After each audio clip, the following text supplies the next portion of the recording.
The goal of this podcast is to help you break in and thrive in advertising. We do that every single week by sharing the stories and advice of those rocking it on the other side. And we also post daily advertising news you need to know in 60 seconds or less on our LinkedIn. You got to follow us on LinkedIn if you're not already, because we have a lot of fun doing it. Quick headlines, a little bit of analysis, all in under a minute. Today, this episode, you are going to learn from Justin Hooper. Justin Hooper is the SVP, head of creative at Wpromote. So, Wpromote is a full funnel marketing agency with strong roots in the performance space. So, let's go through a little lesson here in about 30 seconds. We know the funnel. Top of funnel is brand marketing, awareness, big brand campaigns. That's what we usually talk about with agencies on this show. And then as you get lower down the funnel, we get more direct email marketing, text message marketing, getting really close to that consumer to make them convert, probably to sell.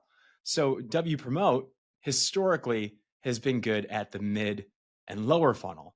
And now they recently brought in Justin Hooper to focus on the top of the funnel and make sure creativity is seamlessly flowing to you, the consumer. Justin is a pro at creative advertising. His journey, his story, how he broke in is so fascinating, and there's a lot of good lessons that he reveals towards the end of the show. So stick around. You're going to learn a lot. You're going to learn how to break in and how to thrive in this dang industry. You're going to love it. Now, on with the show. This is the Breaking and Entering Advertising Podcast, and as usual, I'm your accomplice, Gino Schellenberger. Kick it, Mikey.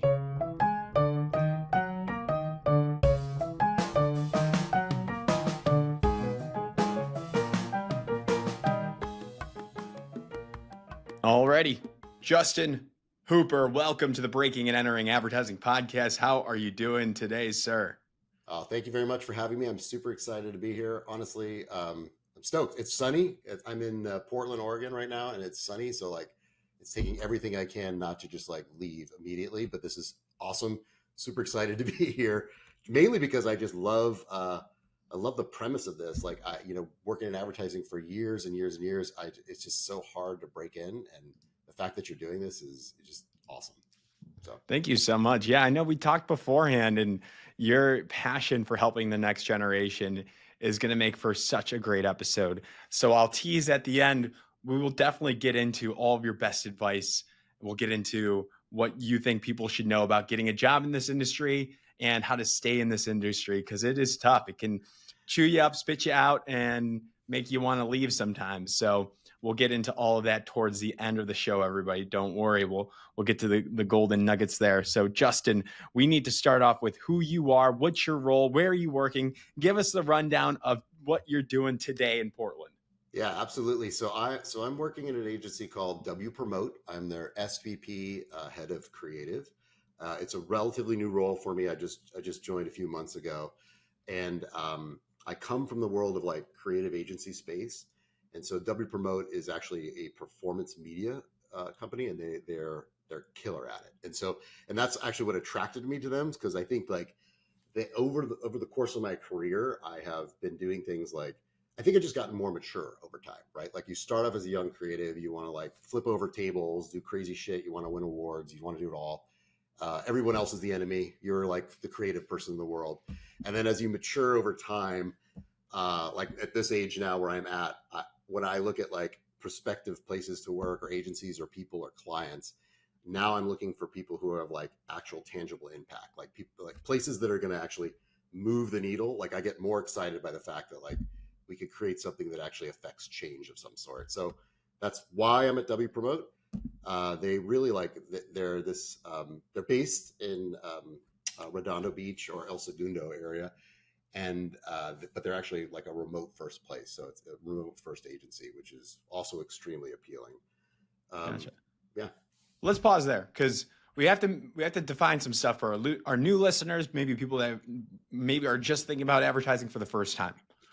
Performance advertising, performance marketing. What is that high level? How do you define that?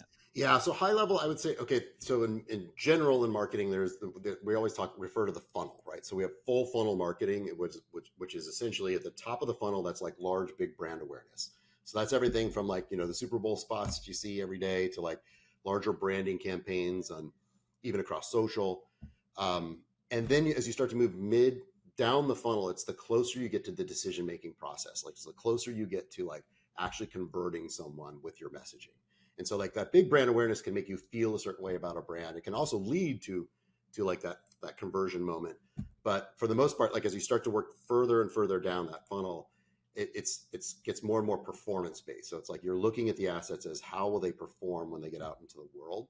And so where Wpromote sits currently, they sit really in that like middle funnel and lower funnel, but we have in the last, I'd say, year and a half, 2 years, we've started to build in a really these capabilities in full funnel and then the That's top of funnel. Yeah, yeah, that's an interesting approach. So then, like lower funnel would be like direct email marketing, retargeting, like getting Yeah. really refined on those keywords. If I looked up Nordstrom, like gym Yes. shoes, they do a really good job at like the retargeting. Like, hey, like I'll see those Nordstrom ads pop up about the same shoes that I just Google search for a Yes. while. Like You're that's a like, how classic do they example, know? How do they know I was looking at these shoes? Like, yes, right? that's exactly it. Like SEO, like search engine optimization, like search terms, all those elements, like, and actually even like digital convert, like ads that are at the bottom of the funnel, like those ads that like they populate, they know exactly what you were looking at. They show up in your feed, and they help you like make that decision. And sometimes it's like it's retargeting ads, like you indicated. Like it's like I've seen something 2 or 3 times. It knows I've gone to the site. It's now hitting me with an extra offer to try to clinch the deal a little bit, seal the deal for you. Yeah. I mean, I even get like text messages from brands and say, we got a 10% discount. I love it. I love it because I subscribe into them. I get a 10% when I get the email cut, whatever it might be. That's like the lower funnel, right? Like that's that Yes. world. Like some examples, we're not going to be able to talk about all of them. I'm not an expert in those. Justin, I'll tell you what, as a new business owner, like my whole goal now is lower funnel. Like I lost everything. I'm like I forgot about brand awareness. I'm like we just need to sell. Like I got into like Yes. that mindset, and I need to remind myself that there's this whole funnel approach and there should be an order, right? Like business owners care about this stuff. Like that's what they view. And that's if a new business probably wants to focus on the lower funnel right away. And like I've fallen in that, and that's just like a recurring mindset, I feel like. Dude, so you're spot on with that. So like I think like in the background of where I grew up in the creative agency world, like studying to literally be like I wanted to create like the biggest ads in the world. You get like carried away with like upper funnel, like the like, hey, I just want like I want to go to a bar and I want to sit down and I want to see my ad on television. And you get carried away with that, which is awesome, by the way. You do need that. That's like super important to have that brand awareness. But all it takes is for you to like start your own company or do your own thing. And the second you do that, like I actually started an off-brand thing called like Worst Idea Wins, and it's like a video. It's not. It's a card game. And so I was coming up with this card game. I was like, oh, this is gonna be great. I'm super creative. It's gonna be great. I did it with a buddy of mine, and like we'll do all this brand awareness stuff. And it's like, dude, we have to get like lower funnel quick. Like we got to get lower funnel because we got to make money. Like we got to figure out how to make money like today. And Yes. so I think that's a really great note just in general for anybody who's thinking about like entering the world of like marketing, and is you you cannot ignore any stage of the funnel. Like you have to understand all of it to truly be effective. Totally, totally. And the fact that Wpromote has, before you got there, right, has been really good at the middle and lower funnel now. Now, what's next? Like, what drew you to Wpromote? And you can't say the people because we know the people are great everywhere. So I'm putting that disclaimer out there. What's the vision then? Once you're there, you've been there for a couple months now. How are you going to grow this thing? Yeah, hey, it's a really good question. I'm trying to figure out how to grow this thing as we go every day, right? But I Yeah. think what drew me to it the most is like I've kind of built a career. You said this at the beginning, where this industry will kind of absorb you pretty quickly. They chew you up, they spit you out pretty fast if you don't keep learning and you don't keep pushing yourself to do new things that you haven't done, getting in uncomfortable situations, learning new things. And so, for me, what I found really interesting, compelling is like through the years and working in kind of like larger brand creative agency spaces, there are different levers that make your work effective. So there's the creative itself, like how awesome it is and how like are people going to relate to it. There's like the strategy behind all of that. There is the press that it can gain, right? So like you start to think about like what's the news story that this thing that we're going to make is going to create. There's that press. And then there's the media, because at the end of the day, you can make all the objects in the planet, but like if they don't end up in the right space to the right person at the exact right time, it's not going to work. And so what I loved about Wpromote is like they truly have like unlocked this, like, it sounds weird to say, but like they did unlock like the cheat code. Like, I'm sorry, my head thinks of like video game space, but like they unlocked like the cheat code to like how a brand can, like, to your point, like, okay, I'm doing this thing over and over again. I'm a CMO or CEO of a company, and I know performance marketing is working really, really well. Like it's making me the money. If I feed the machine $30,000 a month, $50,000 a month, $100,000 a month, I get this amount back. Like I see my ROAS come back. The difficult part is there's like an inflection point with a lot of these clients. Like they get to that point where if they don't keep feeding that machine, the second they stop feeding it, they lose all those sales. And so it's a kind of a terrifying spot, and you can't actually grow any further if you don't like make the leap to upper funnel. But it's really, really scary to do that. And so I think what Wpromote is offering is this ability to like kind of like challenge that fear of standing still for the CMO. Like the fact that they're just like, well, I know this is working. What do I do next to take that leap to the top of the funnel? And so that's really what my role here is to like help do that, and to help like build in, kind of supercharge our full funnel capabilities at the top of the funnel and mid funnel, because the team here that's like rocking the mid and lower funnel is like they're killing it. Like it's kind of crazy how much they're killing it. So I, that's what I like. that Yeah. I want you guys to do some pro bono work for breaking and entering, because this is like golden stuff here. We don't have that much money, but like that's what I fear of, is like to be successful with like a mid and lower funnel. You need to kind of feed the machine, right? Like the ad spots and like the SEO and the all that, like the AdWords Yes. and all that. Yes. I don't know how that works. You unfortunately, yes, you do need to feed all those objects. You have Yeah. to feed them. But at the same exact time, even it doesn't matter the size and scale of your business if you don't do some branding, if you're not building your brand. I mean, you have a brand. Like you have a brand, you have a personality. Like I've listened to a lot of previous episodes are really fun and engaging, Thank you. and I think like, and you have a mission and a purpose. So I think like if you think you do need to still do larger brand kind of thought or stunts or just other fun stuff, like just Mhm. like talks about who you are as a person and like and why to join, because it is a little bit of a trap, like to get sucked into that space. You need it; it's a necessary evil. But like what I have seen, at least with Wpromote, and what I've seen with my clients in the past, so I used to run a boutique agency, is that they, if you can unlock that, if you can like unlock the right SEO spend, if you can unlock the right level of that, like if you can actually use data to inform this in like a positive way, you'll kill it like instantly. Like when I was doing it for my own, I had no idea what I was doing, but I did it for my own like brand, this worst idea wins thing. I was like, I didn't know what I was doing, and I thought I would know what I was doing. So I started like, oh, I'm going to feed the machine, put all these elements into it, and nothing was optimized. Nothing was done the correct way. And there's like, I mean, there's 600, 700 people within Wpromote who like, this is what they do. So to me, that was really, really exciting, because my world and my space, I want to learn a lot of that. But then I also know like what my expertise is. How do we do larger, big brand work? And like, how do we start to build the top of the funnel work that works its way all the way down? So, Totally. Totally. What else do and we the need to people are cool, know? by the way. The people are fucking cool. So sorry. Yeah. Love it. Love it. So what else do we need to know about Promote? What have we missed out on that you want to share? I don't know if there's much else to tell you other than than like the other thing that attracted me to them in general is that they the same people, the same kind of optimism I saw when I left a very comfortable position when I was at this agency called Middleton Zion, and I joined 72 and Sunny, but they were a very kind of new organization and new brand. But when I joined there, what attracted me to them was like this sense of optimism, like intelligence, like this very entrepreneurial spirit, and that is like that permeates the building within Wpromote. So That's it, really. I don't know what else to tell you. And we're like in a bazillion new business pitches, which is a lot of fun, but has me traveling like everywhere. So That's good. That's good. That'll keep you busy. That takes a lot. So I hope you win some. I wish you all the best with that. So I got to know then, at what point in your life did a young or older Justin Hooper say, "I want to make ads for a living"? What was this actualization moment? yeah, that's well, it's kind of a fucked up story. So basically, and I have a note here. Jenna's going to get pissed at me, but it's do not swear. Love it. Um, so I'm going to try my best not to. But Feel when I get free. excited, I do swear a bit. So apologies for that.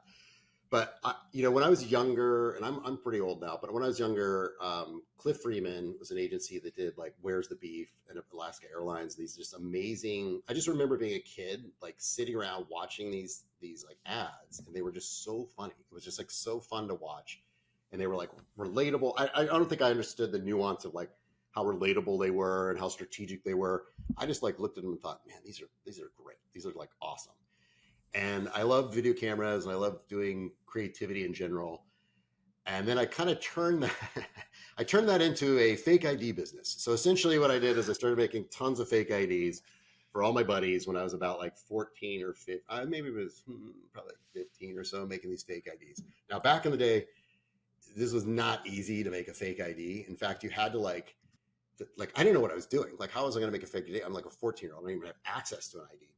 But what I found was there's this thing called an ID checking guide, and like that all the bars had these ID checking guides. And in order to get one of those, you had to have you had to prove you owned like a liquor store. So I went up the street to my local liquor store and like took a photo of them, and then in Illustrator I like made their logo and made like letterhead and sent like a friggin' money order to this company to send me this book that essentially was like the cheating guide to like figuring out how to make the world's best fake ID. So then I started making all these fake IDs for my friends in high schools, making all this money. And my dad kind of caught wind of it, and he's like, "Hey, dude, you're gonna get like arrested. Like, you cannot do this." And he owned a French doors and window company in like Orange County area, and he had a lot of different like stores and stuff. But he was paying this person like $3,000 a month to make like newspaper ads at the time, like the Register, LA Times, all this stuff. And he's like, "Do you want to try doing this? Like, I see that you have like a skill set here. Do you want to try doing this?" And I was like, "Sure, fuck it, I'll try it." And so I started doing ads. And literally the first ad I did for him was I looked at the newspaper, as like every ad in here is like square. I mean, they have to be, they're all square. So like I just made my ad round. I like just took a square thing and just put a big black round circle in it and put all of his stuff. Not genius by any means. And his sales leads went up like 5 times like the amount that he had, like 500% in 1 month. And so he immediately is like, "Okay, I'm firing that person. I'm going to give you like, $2,500 or $2,000 a month as a freaking 14-year-old, like 15-year-old making like ads." And I was like, "Oh, man, I can actually make money doing this thing." And I felt the actual real impact of that because like it's my family. The fact that like the leads went up that high, like meant we had more income in the house. And like, so I felt the actual real impact. And so that's how I got started. And then I went to design school, Cal State Long Beach, and it kind of took off from there. Yeah. Incredible.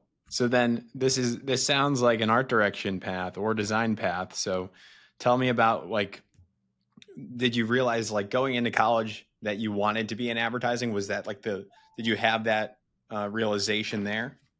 Yeah, I did. So so Cal State Long Beach was they had I couldn't afford to go to Art Center, which was really expensive. And so I went to Cal State Long Beach, who had a very, very good design program. And I knew like, hey, I'm going to go to design. This is going to be fucking great. They're really good at it. I didn't really research it as much as I should have. So that's like one of my pro tips is like, do your research. So I went there and I was like, I'm sorry for all the chirps. Sorry. No, you're all good. Oh, so I ended up going to Cal State Long Beach. They had a great design program, and I didn't research it as well as I should have. So I was in school for probably 2 years, taking all my GE level classes, and then I find out that the program's impacted. So like to get into it, you have to submit a portfolio. There's only like 20 slots every year, and then once you get into the program, it's 2 years. And so I was already 2 years deep into this, and I was like, "Oh my gosh, I'm not even in the program yet." So I started freaking out, and basically I just started taking as many design classes as I could to prepare to get into the program. And because I was so freaked out, I just did double the work for every single project. So like if the project was, hey, design this thing or design this thing or do it, and it was kind of mixed. It was advertising and design. I would just do double the amount of work every time so that I could at least have a couple options. And what Hmm. it did, first of all, like made me very proficient at moving quickly, like at coming up with a lot of ideas fast. And then secondly, it gave me like all these options. And I ended up having like a full design and a full advertising portfolio when I graduated. So I got into the program, did the whole thing. And I later went back and taught there. So I went back and taught at Cal State Long Beach design and advertising for a while, which taught me how to be like a really good creative director, or not really good, taught me to be a creative director. Yeah, yeah. I was young at the time. That's fair. That's fair. Yeah. So you did double the work because you were trying to, because there was an application after your second year to get into the design program. So you that proliferation skill set kicked in, but you didn't stop once you got into the design Yeah. track. You kept Correct. that same proliferation mindset while you were in the program. By the time you graduate, you have a lot of work to look at and to select for your portfolio. Yeah. That's something that's crucial that people don't realize is nowadays you need around 5 campaigns, creative campaigns to be an art director. I'm not sure on the design world, but to be an art director, you need 5 campaigns. And just because you have 5 doesn't mean they're that great. Usually you need to whittle it down or refine. So you Yeah. should have a lot of campaigns that you can choose from and then expound on. So I love this, like, kind of this advice that we're giving for the aspiring art directors right now. It is really crucial. Like I think the tricky part with being a creative in general is that really everyone is creative. Like your grandmother is going to have an amazing idea for something someday. Like everybody has a great idea. But like why creatives are like why we get paid pretty well to be creatives when you get in the upper echelons is because we don't get paid to make like that first idea. We get paid to make that idea after we've come up with like 500 ideas that all failed. And so it's like you have to keep like iterating and iterating and come up with more and more ideas. Now, a lot of times that first idea can be one of the better ideas. Yeah. But like it doesn't, when you stop there, you never know. And like, and I find myself doing that too. Like there are times when like I'll write something, I was like, oh, this is a great script, or this is like these ads are killing it. And then, then I'll let it sit for like 2 days and I'll look back at it again and be like, oh man, I don't know. Like I think I need to like dive deeper into this a little bit more. And and I think one other note just that's changed in the last 10 years is like the in-person quality of having like a partner, like a writer and an art director working together. It does make it a lot easier to like rapid fire come up with a lot more ideas. And I think a lot of people now are turning to ChatGPT for that, like as their partner. Like their new partner is AI, which is not a bad thing as long as you know how to identify what a good idea is and what is not a great idea. So Yeah. Yeah. You're opening up a can of worms there. I think that's so smart. We do like our own award show, whatever. And people ask me, how do you win this thing? Is it the research? Is it the craft and the execution and the case study video? And I always go back and I always say the best idea will win this thing. Like that's what the judges look for. It's always about the idea. And it's hard. Like that's the fundamental thing of like studying up the past, like the can winners and looking at these ads that have been really successful in the archives of like, I don't know, it used to be CA annuals and yeah, Lurzers, I think was one. Whatever. Look at DNAD's archives and identify like the good ads there and really look for the ideas and how they came up with those. And there's so many resources out there that explain the ideas. Like that's so crucial before you get into the crutch of AI. 100%.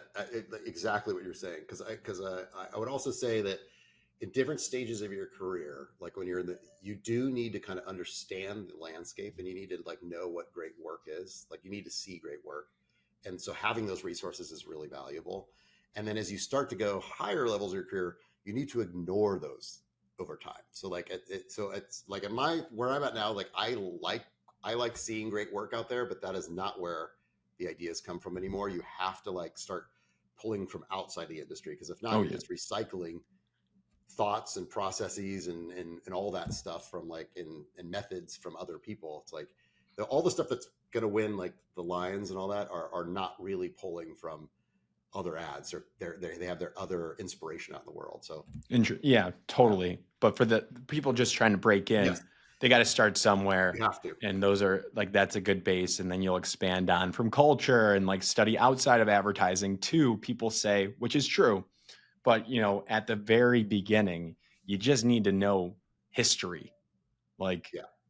you got And to you study. just need to see a lot of great work. Like you just to like synthesize, like, what is the great creative, like, why is that campaign working, and like try to dissect it a little bit and try to understand. Like that's actually why sometimes the like DNAD is awesome, Can's awesome, like Archive is incredible, CA is great. All of them do a great job. The FEs are a really interesting one too. Like if nowadays, like if you're breaking in, there's so much demand on like what was the actual effect, what were the results of those campaigns. So the FEs can be really good too, just to like take a look at like that show of work to see how they, like, what they did and how did they impact change. Yeah, that was right when I quit the agency life, when I had to submit a FE. Yeah, Uh, that'll do because it. I was the comms person, I was like, I'm out. I It was is like, a I'm not doing disaster, that. I man. got to Like get graphs and like pull data. I'm like, there's no way I'm doing this. it's like the SAT. Like you're just like, wait a minute, what? Like I got to do all of this just to submit something? Yeah, it's pretty gnarly. It's got to be legit. And yeah, that's like the hardest submission. It's hard, like so hard to win, like the effectiveness of it, proving it. So I got a lot of love for anybody that wins an FE for sure. Wonderful. That's So how'd awesome. you get in then? How'd you break in? The name of the So yeah, episode, name of the show is Breaking and Entering. yeah, fair point. So like so when I got out of college, I was like, okay, first of all, I was fairly cocky. So I had a bunch of because they in that organization, like sorry, in the program, that all you're doing is being surrounded by other creatives the whole time. So you build up this ego, you build up, like, which is good. You need to build a strong ego so that like when you're hit down, you can take feedback. You can understand like does not define me. Like I can rise above. I can come up with a better idea. Um, that's part of it, just resilience. But then I think when I graduated, I was like, okay, great. I have a really good portfolio. I had some internships, so I actually interned at Ruben Poster and Associates in Santa Monica. And at the time, like I was offered, this is in the middle of my like I was about to finish school, so I had about another 6 months or so left to school. And they offered me, I mean, Larry Poster at the time offered me like a position there as an intern, and I was like, no, no, no, I got to go back to school. I got to go back to school. And he was like, no, no, I think you really should take this position. And like, again, I was a total idiot because I had no idea like that doesn't happen. Like, I just didn't know that doesn't happen. So I was like sitting in this room going like, no, no, no, I got to go back to school. He's like, you don't need school. And he like gave me like all these reasons why I didn't need to go back to school. And like, even like my mentors and the CDs I was working for were like, dude, you should take this job. Like they were super excited that I was like being offered like a job before I graduated. And I fucking turned it down. And I was like, oh man, why did I? And so then I graduate and I realized, oh my gosh, that was a huge mistake. I had like yes and no, it was a huge mistake because I made it past it, but if I had taken that, it would have been significantly easier to on-road into the world of advertising. What happened to me instead was I got out, I started shopping my book around. I got a bazillion rejection notes. I went and met with people. I did everything I thought I was doing right. And it was just really, really, really hard to break in. And so I ended up breaking in by, well, first of all, doing a lot of research. So like figuring out what agencies, back to your point of like, in knowing what great creative work is out there, I wanted to find out who was doing the great creative work. So I like researched all the local areas and agencies in my area because it wasn't like remote work at the time. And I happened to live near an agency called DGWB Advertising, which is like the smaller independent agency in Orange County. And they were doing really funny, crazy stuff for like Wiener Schnitzel, like their Wiener Schnitzel. They were doing these like, uh, there's like this Wiener Schnitzel. I'm totally forgetting what the name of it's called. Oh, the Wiener Nationals, they called it, where they basically go out to the racetrack and they race these Wiener dogs. It's friggin' hilarious. And they did these like belding at the time, like LA, the big ad scene was like the beldings, and they would win like belding bowls all the time for this stuff. Super fucking funny stuff. And they had just great creatives in there. And so I researched who created the work, and then I like tapped into those folks. I was like, hey, can I take you to lunch? Can I just go to lunch and like learn from you? Like, I just want to figure out how to get in here. And I did that that to his credit, this guy John Gothold was running the agency, and he was like, "Listen, we don't have a job for you. I like you. I like your work.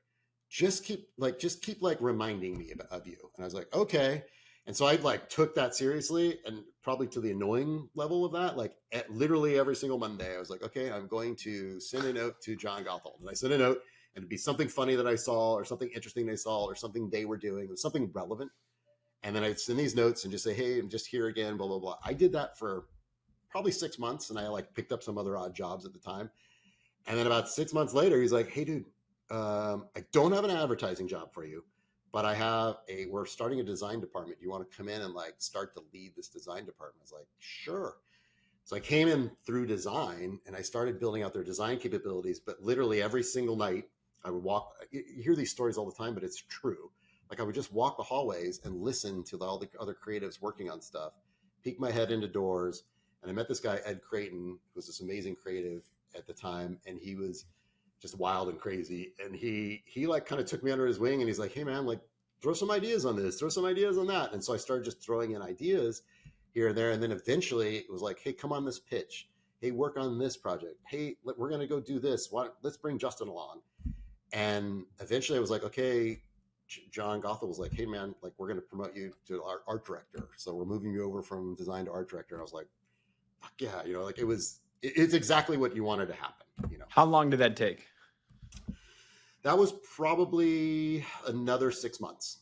So like Yep. I was there probably 6 months to a year. So Yeah. yeah, So from when you graduated to you started working in design at an agency, how long was that roughly?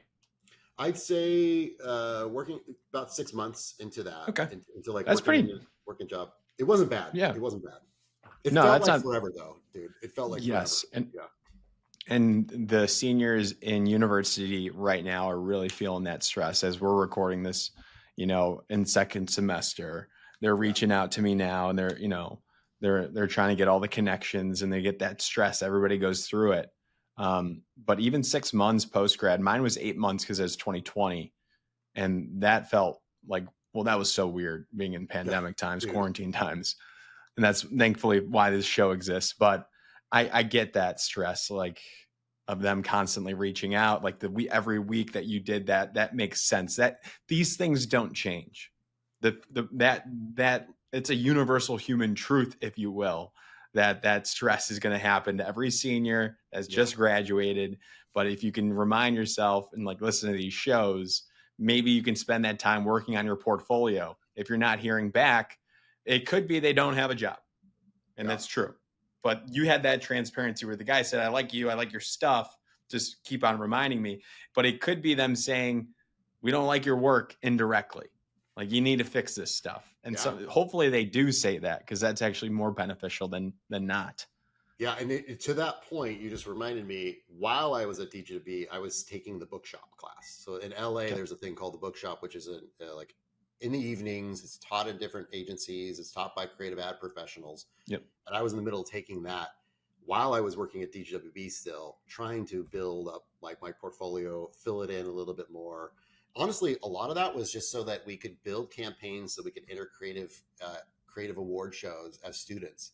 And because I did win a few of those, and I did get into print, and I did get into like CA, and I got into a couple like publications.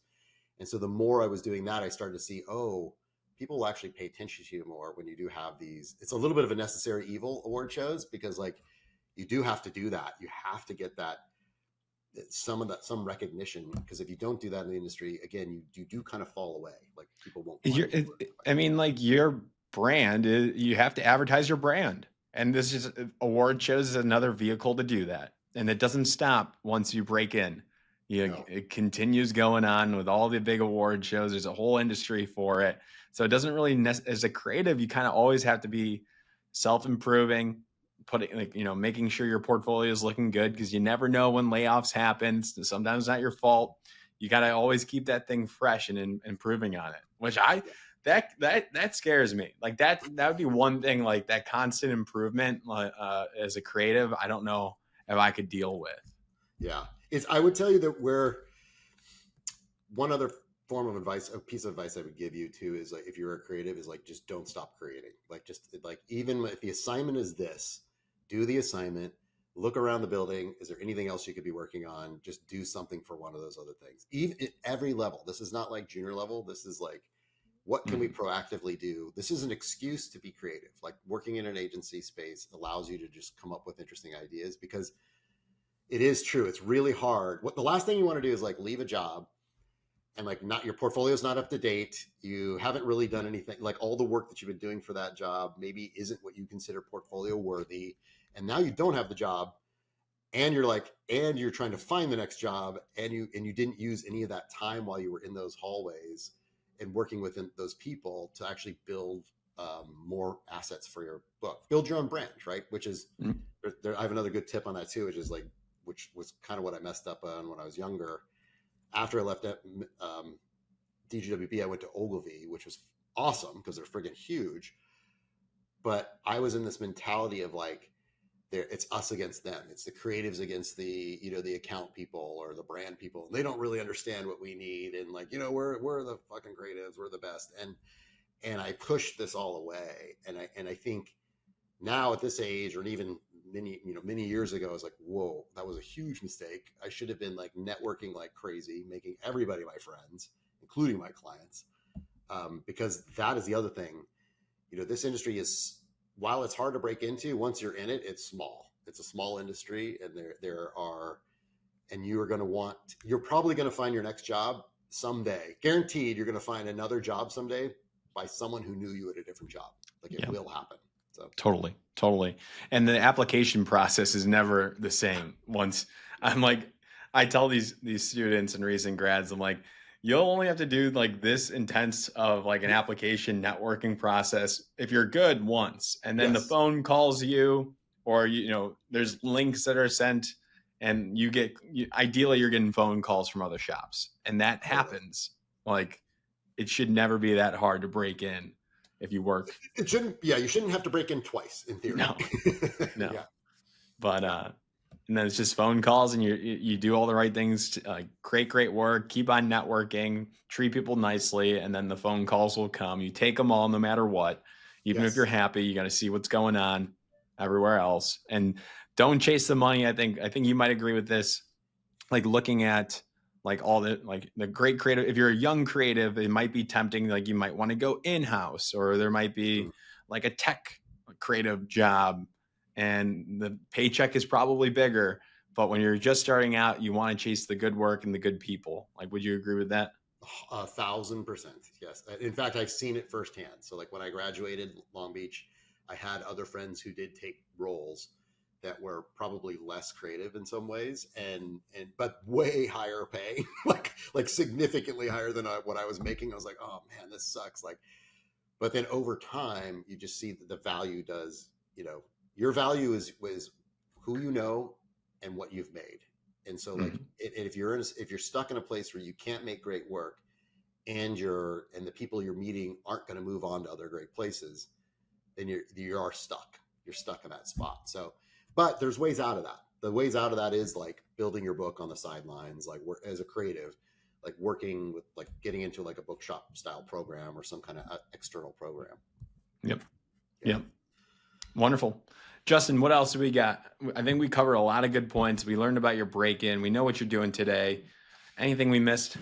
Yeah. I would say like, I would, a couple other pieces of advice I would give you, like that I learned along the way, is not just knowing the people within the buildings, but like as you start to elevate, like the fastest road you're going to have as a creative to like higher, getting to like a creative director level role or even above that, is understanding and really empathizing with your clients and like their needs and the things that they like, what they're really up against. So a good example of this is like so I worked for this agency called Middleton Zion, small agency in LA, and I had never really heard of them before, but one of my former students said, hey, listen, you got to check out this agency. They're called Middleton Zion. I check them out, and they have Carl's Jr. as their client, right? So they had just done like the giant Paris Hilton burger craziness commercial. I was like, okay, well, I've definitely heard of you guys, and that's pretty appealing and interesting. And so I went over there and started working for that brand, and we started doing these what we would call brand rockets. So we did those kind of crazy big, Kim Kardashian, these big giant splashy spots, And in the world of like marketing and advertising, when you're up against like Burger Kings of the world and McDonald's of the world, and you have like 1/30th or 1/100th the level of their spend, that really does, that's true disruption. Like you're actually, a lot of people say they're disruptive, but that was truly disruptive work in the category. It forced people to look at it. It was designed for a certain target audience who like was willing to eat a 1,100 calorie burger right in the afternoon.